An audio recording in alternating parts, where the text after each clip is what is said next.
এই গাদা, হ্যাঁ মোর গামছার মধ্যে 100 টাকা আছে, এক প্যাকেট বিড়ি নিয়ে আয় তো। আচ্ছা আব্বা। এই গাদা, তাড়াতাড়ি আসিস কিন্তু। আচ্ছা আব্বা।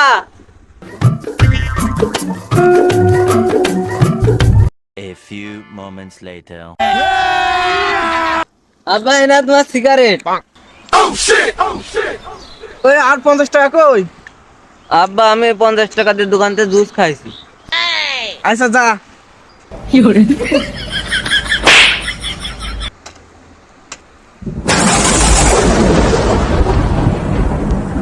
আহা আমি পারি না আর পারি না। শুয়োরের পর কিসের জুস খাইছে?